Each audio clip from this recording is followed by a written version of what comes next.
নমস্কার বন্ধুরা, আমি আবার শাশুড়ি বৌমার সংসারে চলে এসেছি। তোমরা কেমন আছো?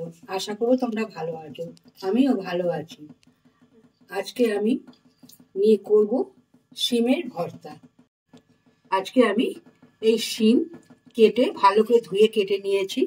হ্যাঁ, দুদিকে এই দুধ পোকা থাকে তাই জন্য দেখে নেব। আর এই দুপাশে আঁশগুলোকেও ফেলে দিয়েছি।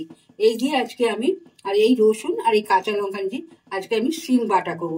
শিম বাটা গরম ভাতে আর কিছু লাগে না, এই এক পদ দিয়েই ভাত খাওয়া যায়।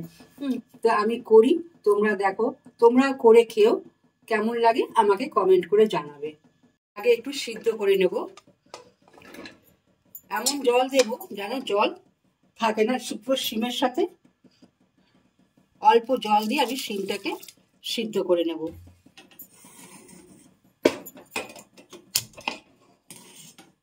একটু শিমের নুন দিচ্ছি, এই দিয়ে আমি এটাকে সিদ্ধ করে নেব।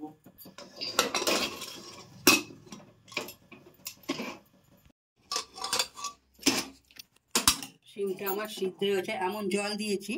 হ্যাঁ, একটু জলে যতটা লাগবে ততটাই দিয়েছি। পুরো শিম আমার সিদ্ধ হয়ে যায়, আর জলও একটুও নেই। এবার শিমটাকে আমি শিলনোড়াতে বেটে নেব।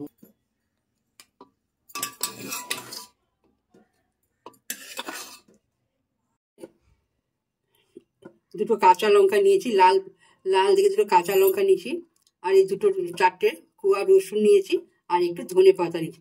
এটা আমি একসাথে বেটে নেব। তোমরা চাইলে পেস্ট করে নিতে পারো, আমি শিলনোড়ায় এটাকে বেটে নেব।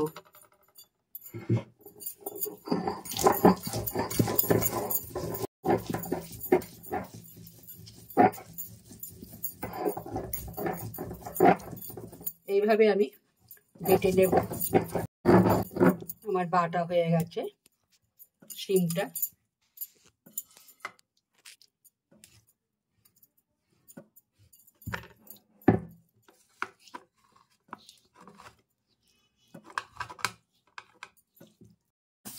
আর এই লঙ্কাটা আমি নিয়েছি খাবার সময়, এটা এর উপর দিয়ে আমি গুঁড়ো করে দিয়ে দেবো, বা এখন দিলেও হয়। এটা আমি গুঁড়ো করে এর মধ্যে দিয়ে দেবো। এইভাবেই তোমরা করে খেও। আমি পেঁয়াজ দিলাম না, আমি রসুন কুয়া দিয়েই করলাম। তোমরা এইভাবে করে খেও, ভালো লাগবে। আজকে আমি এটা এখানেই শেষ করলাম। আবার একটা রান্না নিয়ে তোমাদের কাছে আসবো। তোমরা ভালো থাকো, সুস্থ থাকো। টাটা বন্ধুরা।